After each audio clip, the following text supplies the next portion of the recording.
Bismillahirrahmanirrahim. Assalamu alaikum. Direct and Indirect Series 1, Day 25. Students, as you know, directs and indirect we are discussing. We can report the words of a speaker in two ways, direct speech and indirect speech. Direct speech is the form of speech in which the actual words of a speaker are reported. Students, direct speech क्या है? Direct speech है या तो dialogue या फिर quotation. किसी भी speaker या राइटर के एग्जैक्ट अल्फाज, एक्चुअल अल्फाज को जब हम बयान करते हैं, लिखते हैं, तो वो डायरेक्ट स्पीच होती है. ठीक है, वो इन्वर्टेड कॉमास के अंदर होती है. इस बात को हम इन्वर्टेड कॉमास में लिखते हैं, उसमें कोई चेंज या रद्दोबदल नहीं हो सकता. ठीक है. As far as indirect speech is concerned, indirect speech is the form of speech in which what one speaker says is reported by another with almost accuracy but without using his or her actual words. Indirect speech में किसी भी writer या speaker के अल्फाज को हम अपने अल्फाज में तब्दील करके बयान करते हैं, लिखते हैं. ठीक है. इनडायरेक्ट स्पीच होती है नरेशन. अच्छा स्टूडेंट्स, आपने ये याद रखना है कि डायरेक्ट स्पीच को हम नरेशन नहीं कहते. डायरेक्ट स्पीच को हम नरेशन नहीं कहते. Indirect speech is called narration. Direct speech या तो डायलॉग होगा या कोटेशन होगी. ठीक है. किसी भी स्पीकर या राइटर के एग्जैक्ट या एक्चुअल अल्फाज, उसको हम लिखेंगे इन्वर्टेड कॉमास के अंदर. ठीक है, वो डायरेक्ट स्पीच है. इनडायरेक्ट स्पीच में हम उसको नरेशन कहते हैं. ठीक है. इसकी एक एग्जाम्पल है जो मैंने अपनी प्रीवियस वीडियोस में भी आपको बताया है कि डायरेक्ट स्पीच की एग्जाम्पल है कुरान पाक. कुरान पाक में अल्लाह ताला अपने बंदों से ख़ुद मुखातिब है डायरेक्टली. ठीक है, डायरेक्ट बात हो रही है, तो वो डायरेक्ट स्पीच है. अब देखें, कुरानिक वर्सेस को हम चेंज तो नहीं कर सकते ना. उसकी जो आयात हैं, जो अहादीस होती हैं, उसको हम चेंज नहीं कर सकते, उसमें रद्दोबदल नहीं कर सकते. लेकिन जब उसकी तफसील होती है ना, वो होती है इनडायरेक्ट स्पीच. ठीक है, उसमें हम वजाहत करते हैं, अपने अल्फाज में बयान करते हैं, एक्सप्लेन करते हैं. तो डायरेक्ट स्पीच में हम एज इट इज़ लिखते हैं इन्वर्टेड कॉमास के अंदर, उसमें कोई तब्दीली, चेंज, रद्दोबदल नहीं होता. स्पीकर का, राइटर के अल्फाज पोएट के हो सकते हैं, ऑथर के, राइटर के, किसी के भी. ठीक है, दो बंदे आपस में मुखातिब हैं. ठीक है, कोई भी हो सकता है वो.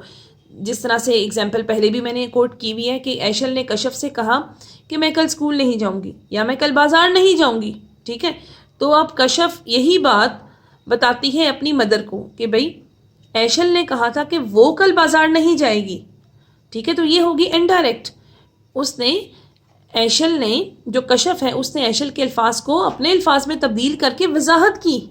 बात वही थी, मैसेज वही था, आइडिया वही था, उसमें कोई चेंज नहीं हुआ. लेकिन अल्फाज की रद्दोबदल होती है इनडायरेक्ट स्पीच में. लेकिन डायरेक्ट स्पीच में एज इट इज़ कोट किया जाता है.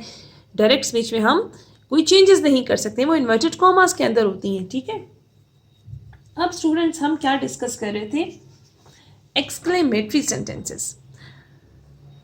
अब डायरेक्ट से इनडायरेक्ट स्पीच में कन्वर्ट करने के लिए कुछ चेंजेस वगैरह भी होती हैं. ठीक है. अब जिस तरह देखिए स्टूडेंट, इट चेंज हो जाता है, दैट में अगो हो जाता है, before, here into there, these into those, today into that day, last night into the previous night, yesterday into the previous day और the day before. Now will be changed into then, thus into so, tonight into that night, tomorrow into the next day.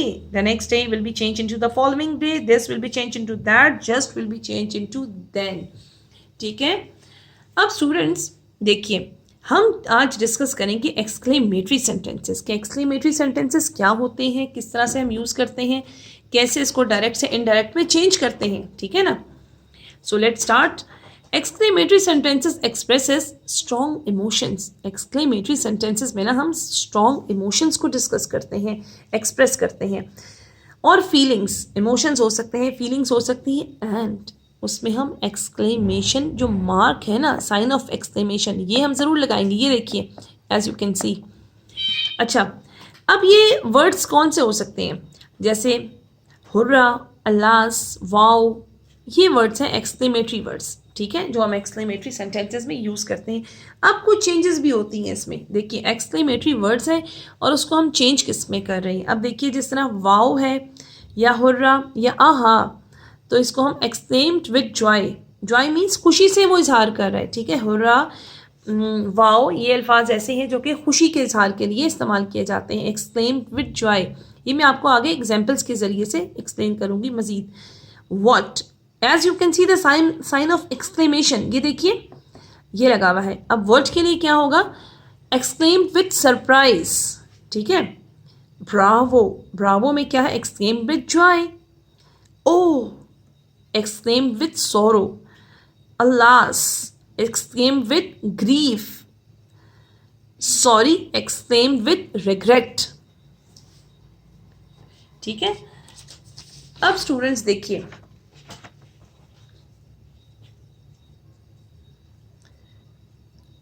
Examples हैं. हम क्या discuss कर रहे हैं आज? Exclamatory sentences. This is part 1. Okay. He said alas and sign of exclamation, as you can see. Don't forget this, okay? My father has met with an accident. ठीक है. अब ये देखिए, ये क्या है? This is reporting speech. ये क्या है जो कॉमों से बाहर होती है ना? As you know it very well, this is reporting speech. ठीक है, जो कॉमों से बाहर है. He said. अच्छा, अब इसमें जो रिपोर्टिंग वर्ब है वो क्या है? That is said. अब जो कॉमों के अंदर होती है ना, वो होती है रिपोर्टिंग स्पीच, नहीं होती, ये रिपोर्टेड स्पीच होती है. ठीक है, जो कॉमास के अंदर होती है that is known as reported speech. Commas के बाहर होती है रिपोर्टिंग स्पीच. कॉमास के अंदर जो होती है, जो वर्ड्स या सेंटेंस होता है, वो होता है reported speech. My father has met with an accident. अब इसको हम इनडायरेक्ट कैसे करेंगे? एक्सीडेंट है तो ऑब्वियसली ये परेशानी और गम की बात है. He exclaimed with grief. He exclaimed with grief that his father had met with an accident. ठीक है. अभी देखिए क्या किया मैंने, ये है प्रेजेंट परफेक्ट टेंस. ठीक है ना, हैज़, हैव हो और वर्ब की थर्ड फॉर्म हो तो obviously there is present perfect tense. अब प्रेजेंट परफेक्ट टेंस को I have converted it into past perfect. ठीक है ना, क्यों? क्योंकि रिपोर्टिंग स्पीच पास्ट में है, दैट इज वाई हम टेंस की तब्दीली करेंगे. टेंस में क्या चेंज करेंगे? प्रेजेंट परफेक्ट को I have converted into past perfect. Had और third form of verb past perfect को इंडिकेट करता है, पास्ट परफेक्ट में यूज करते हैं हम, और has, have with third form of verb present perfect में. So students, what I have done, exclaimed with grief लिखा. ठीक है, क्योंकि एक्सक्लेमेटरी सेंटेंसेस हैं. टेंस की तब्दीली की, कॉमास रिमूव किए, and I have used that, और प्रोनाउन चेंजेस की. इट्स सो सिंपल, इनडायरेक्ट बन गया. Next example is, she said to you, you have failed in science. बड़ा ही अफसोस हुआ. She exclaimed with sorrow. गम की बात है, दुख की बात है ना. She exclaimed with sorrow that you had failed in science. तो देखिए बेटा कि प्रेजेंट परफेक्ट है, अगेन इसको हमने पास्ट परफेक्ट में चेंज कर दिया. Have, has with third form of verb indicates कि दिस इज प्रेजेंट परफेक्ट. इसको जब हम कन्वर्ट करेंगे पास्ट परफेक्ट में तो हम had with third form of verb use किया है हमने. ठीक है, दैट का इस्तेमाल किया, कॉमास रिमूव कर दिए. ठीक है, और एक्सक्लेम्ड विद, अगर खुशी की बात है तो जॉय लिखेंगे, गम की बात है, परेशानी की बात है तो सॉरो या ग्रीफ लिखेंगे. ठीक है. Okay, next example is, they said to us, hurrah, we have defeated your team. ठीक है, डिफीट मीन्स शिकस्त देना.